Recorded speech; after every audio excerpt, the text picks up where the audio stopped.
សួស្តីអ្នកទាំងអស់គ្នាខ្ញុំបាទស្មីដល់នេះក៏ជា Channel ថ្មីមួយទៀតដែលខ្ញុំគឺបានទើបតែបង្កើតឡើងនោះទេហើយក៏សង្ឃឹមផងដែរថាអ្នកគ្នាគឺមិនប្រកាន់ចំពោះខ្ញុំទៅចោះដែលបង្កើតជាមួយនឹង Channel ពិតជាច្រើនពេកហើយណាមួយក៏គិតថានិយាយច្រើនដែរតោះចូលរឿងរបស់យើងដែលវាគឺជាវគ្គទី16នៅក្នុងរឿងកម្ពុជាបរិកាគ្មានពីរដោយយើងក៏បានដឹងផងដែរថានៅពេលនោះគឺទូស៊ីបានបញ្ជាជាមួយនឹងកូនច័ន្ទនៅក្នុងត្រកូលកញ្ជ្រោងរបស់នាងគឺឆាប់ធ្វើតាមអ្វីដែលអធិរាជខ្មៅរបស់យើងគឺចង់បានទោះបីជាពួកគេគឺចង់ប្រកែកក៏ដោយប៉ុន្តែដោយសារតែនាងគឺបានបញ្ជាជាមួយនឹងបញ្ជាដល់ដាច់អហង្ការម្នេះហើយពួកគេក៏បានគោរពសូម្បីតែអធិរាជខ្មៅក៏បានសរសើរទៅកាន់ស៊ីទូពិតជាមនុស្សដែលពូកែវៃឆ្លាតមែនទែនសាច់រឿងក៏បានបង្ហាញនៅពេលដែលកូនចៅកញ្ជ្រោងរបស់ស៊ីទូពួកគេចាប់ផ្ដើមស្វែងរកជាមួយនឹងថ្មហ៊ុនយន្តតាមបញ្ជារបស់ស៊ីទូចំណែកស៊ីទូវិញក៏បានហៅចំពោះអាទីដើម្បីទៅនិយាយគ្នាកន្លែងស្ងាត់ពីរឿងអ្វីមួយនៅពេលដែលពួកគេគឺបានមកដល់កន្លែងណាមួយស៊ីទូក៏បានសួរទៅកាន់អាទីដើម្បីអំពី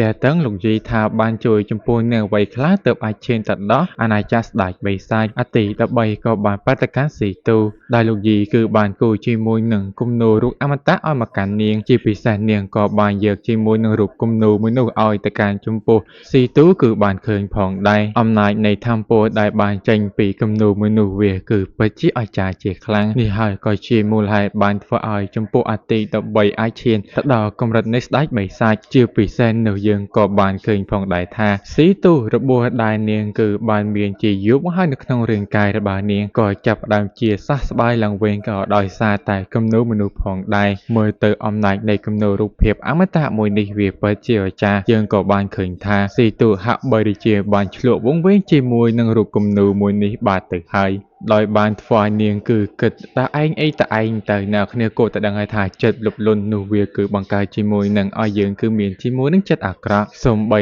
តែអតិរបីគ្រាន់តែចង់ទៅនិយាយរកជាមួយនឹងនាងក៏ត្រូវបានឃើញថាស៊ីទូនឹងគឺបានចង់វិបហាសម្លាប់តែកណតិ13ចោលបាទទៅហើយតែវាក៏ជាសំណាងល្អផងដែររូបគំនូរដែលយីឆាងឈីងប្រកោឲ្យទៅកាន់ចំពោះអតិ13ក៏បានវេប្រហារដាស់ស្មារតីទៅកាន់ស៊ីទូឡើងវិញចំណែករឿងក៏បានបង្វែរមកកាន់ចំពោះយីឆាងឈីងដែលគាត់នឹងគឺហាក់បីជាកំពុងតែស្វែងរកអ្វីមួយការពិតទៅនោះគាត់កំពុងតែស្វែងរកជាមួយនឹងសត្វកណ្ដោតែប៉ុណ្ណោះប៉ុន្តែពួកគេទាំងពីរអ្នកហ្នឹងគឺភ្ញាក់ផ្អើលដូចគ្នាប៉ុន្តែរឿងអត់សំខាន់ទេយើងបង្ហាញចំពោះខាងនេះវិញដែលនាងគឺទទួលបានជាមួយនឹងការលើកលែងទោសពីលោកយីស៊ីទូបានត្រឹមតែមានការអរគុណផងដែរហើយនាងក៏បានលួចគិតនៅក្នុងចិត្តអំពីយីឆាងឈីងគឺជាមនុស្សដ៏អស្ចារ្យដែលអាចជួយជាមួយនឹងអាទី13ឈានទៅដល់អាណាចក្រអ្វីមួយដែលនាងគឺមិនអាចនឹកស្មានដល់ស្រាប់តែអាទី13ហ្នឹងក៏មានរឿងអ្វីមួយចង់និយាយប្រាប់ទៅកាន់ចំពោះស៊ីទូក៏បានឲ្យចំពោះអាទី13និយាយរឿងដែលនាងកំពុងតែឆ្ងល់ព្រោះថា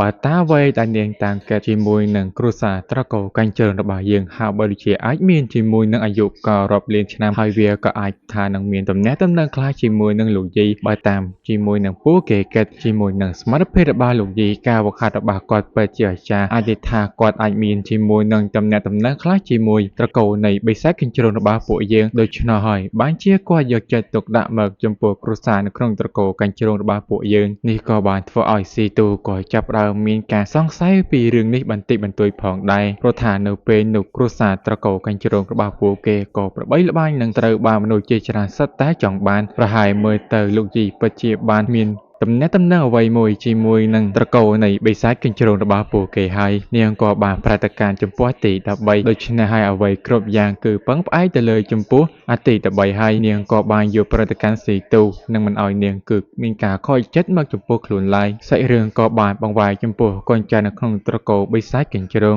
ដោយពួកគេត្រឡប់មកវិញគឺសិតតែអ្នករងរបួសតែម្ដងអធិរាជខ្មៅក៏មានការឆ្ងល់ចំពោះរឿងនេះដែលកើតឡើងផងដែរពួកគេក៏បានប្រាប់រឿងដែលពួកគេបានជួបដោយពួកគេត្រូវបានវិវហាទៅដោយជាមួយនឹងត្រកូលខ្លាខ្មៅជាមួយនឹងត្រកូលផ្សេងទៀតគឺរួមកម្លាំងគ្នាមកវិវហាទៅកាន់ពួកគេលើកដូច្នោះហើយអធិរាជខ្មៅរបស់យើងពិតជាមានការខឹងជាខ្លាំងបើដូច្នោះមែនអញនឹងបំផ្លាញជាមួយនឹងត្រកូលខ្លាខ្មៅនេះទាំងមូលតែម្ដងនេះក៏បានធ្វើឲ្យចំពោះប្រជាជននៅក្នុងគ្រួសារកញ្ជ្រោងក៏មានការភ្ញាក់ផ្អើលផងដែរហើយបីជាអ្នកមិនខ្លាចជាមួយនឹងអ្នកខ្លាំងនៅក្នុងត្រកូលគ្រួសារខ្លាខ្មៅនោះទេសម្រាប់អធិរាជខ្មៅរបស់ យើងគឺមិនខ្លាចឡើយដូច្នោះហាក់បីដូចជាពួកយើងគឺត្រូវតែទៅទីនោះសូម្បីតែទូស៊ីក៏បានយល់ស្របព្រោះថាបើតាមការវិនិច្ឆ័យរបស់នាងអធិរាជខ្មៅរបស់យើងគឺមិនមែនចេះតែទៅគឺគ្មានហេតុផលនោះទេដូច្នោះហើយនាងគឺមានតែធ្វើតាមអ្វីដែលអធិរាជខ្មៅរបស់យើងគឺចង់បានតែប៉ុណ្ណោះអធិរាជខ្មៅក៏បានសរសើរទៅការចំពោះស៊ីទូជាមនុស្សដ៏វៃឆ្លាតហួយដោយសារតែឯងមានជើងខ្លាំងនេះវាក្រោយទេ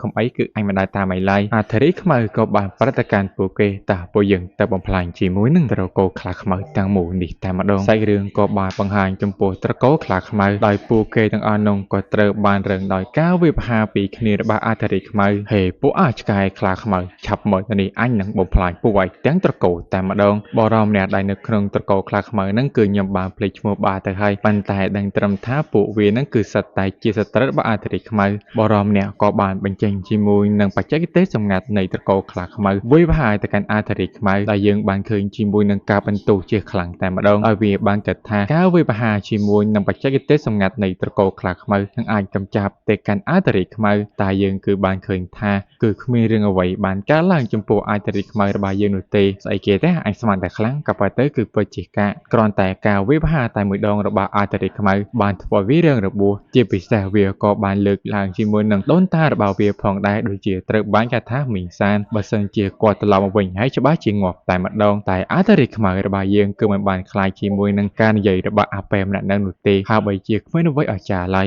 សូម្បីតែស៊ីទូក៏បាននិយាយថាមីងសានដូចជាបានជាប់នៅកន្លែងអាណាចក្រមិនអាចត្រឡប់មកវិញបានហើយមិនដែរទេតែអ្នកគិតថាគេនៅតែមានរស់រានមានជីវិតហើយអធិរាជខ្មៅរបស់យើងក៏បានចាក់សាំងបន្ថែមទៀតនិយាយទៅគឺពិតជាមនុស្សដែលពូកែឌឺតែម្ដងតែយើងបានឃើញជាមួយនឹងចំហាយធម្មពលដែលចេញពីទីតាំងកន្លែងណាមួយដែលនោះហើយគឺជាមីងសានដែលមកពីត្រកូលខ្លាខ្មៅអំណាចបរោះដែលម្នាក់នឹងបញ្ចេញមកពិតជាមិនអស់នោះទេសម្ពាធរបស់វាពិតជាខ្លាំងពេកទៅហើយមីងសានក៏បាននិយាយទៅកាន់ជាមួយនឹងពួកគេមីងខាបគឺបានស្លាប់នៅពេលដែលទៅតាមពួកឯងតើឯងអាចប្រាប់ខ្ញុំបានទេថានរណាគេគឺជាអ្នកកម្ចាត់វាស្រាប់តែអធិរាជខ្មៅប្រាប់ថាគឺត្រូវបានចំចាប់ទៅដោយលោកម្ចាស់របស់ខ្ញុំជាពិសេសនឹងចាប់ការវាហើយយកវាមកស៊ីទៀតនិយាយទៅពិតជាអាចារ្យនោះគឺបានធ្វើឲ្យទូស៊ីនឹកឃើញនៅពេលដែលនាងទៅកន្លែងទូទីកន្លែងអ្វីមួយហើយទៅវាពិតជាខ្លាំងពេកហើយសំណាងហើយដែលនាងត្រូវបានយាយឆាំងឈីងមិនបានចោលអារម្មណ៍កុំអីងាប់បាត់អ្វីដែលគួរភ្ញាក់ផ្អើលហ្នឹងគឺអធិរាជខ្មៅអូយអាសាច់បងប្អូនឯងស៊ីទៅពិតជាជាតិតែម្ដងយ៉ាអាចង្រៃយោមើលទៅឲ្យពិតជាហ៊ានមើងងាយចំពោះត្រកូលខ្លាខ្មៅរបស់អញពួកបរមអ្នកហ្នឹងដូចជាស្ថិតនៅក្នុងអាណាចក្រពាក់កណ្ដាលអធិរាជបិសាចប៉ុន្តែអធិរាជខ្មៅរបស់យើងគឺមិនបានខ្លាចជាមួយនឹងអតាកញ្ចាស់នឹងឡើយដែលយើងបានឃើញថាការវិភាហារបស់អតាកញ្ចាស់មួយនឹងគឺត្រូវបានស្រូបជាមួយនឹងខាំពូចេញអំពីស្លឹកឈើអ្វីមួយដែលនៅគឺជាដើមឈើអមតៈឬក៏ជាដើមឈើបិសាចបុរាណដោយបានធ្វើឲ្យពួកគេគ្រប់គ្នាគ្មានការភ្ញាក់ផ្អើលអំពីអ្វីដែលអធិរាជខ្មៅរបស់យើងគឺបានបញ្ចេញឡើងមកចំហាយធម្មពូដែលបានបញ្ចេញនោះម៉ែឲ្យខ្លាំងមែនតើដោយបានធ្វើឲ្យចំពោះមីសានគឺបាននឹកឃើញនៅពេលដែលគាត់គឺបានជាប់នៅកន្លែងអាណាចក្រគ្មានថ្ងៃត្រឡប់មកវិញនៅពេលដែលគាត់គឺកំពុងតែវឹកហាត់ដើម្បីឈានទម្លុះទៅកាន់អាណាចក្រអធិរាជបិសាចស្រាប់តែក៏បានឃើញជាមួយនឹងស្លឹកឈើដែលឬអាចហៅថាបិសាចបុរាណគឺ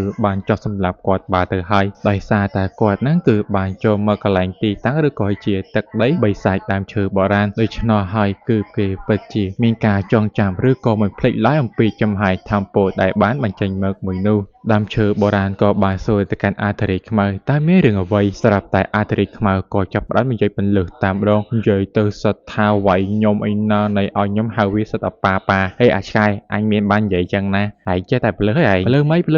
បើអញ្ចឹងមែនណាឥឡូវសុំលោកបងធំគឺជួយរកយុទ្ធធម៌ឲ្យទៅកាន់បងប្រុសម្នាក់នេះផងហើយត្រូវតែចាប់ការទៅកាន់វាណាមួយប្អូនក៏ធ្វើភារកិច្ចទៅតាមចំពោះលោកម្ចាស់ផងបីសាច់ខ្លាលក្ខិនខ្មៅមួយនេះប្រភ្លើនិយាយធ្វើឯងដូចជាលយណាអាចយាយឆ្នៃជាមួយនឹងដើមឈើបុរាណមានដីត្រឹមតែមួយកាវវិវហាតែប៉ុណ្ណោះដីស្ប៉ាកបាទៅហើយក៏ចង់សម្លាប់វាចោលផងដែរតែក៏ជាសំណាងរបស់វាដែលបានឃើញថាបុព្វបុរសរបស់វាគឺមីសានក៏បានមកជួយសង្គ្រោះទាន់បាទៅហើយប៉ុន្តែអានឹងនៅតែសម្ដីលើដាក់ទៅកាន់ចំពោះដើមឈើបុរាណក៏ត្រូវបានជីតារបស់វាទះមួយកំភ្លៀងតាមម្ដងយ៉ាអាប្រភ្លើហើយមិនស្គាល់ថាគាត់គឺជាបិសាចដើមឈើបុរាណទេវ៉ៃ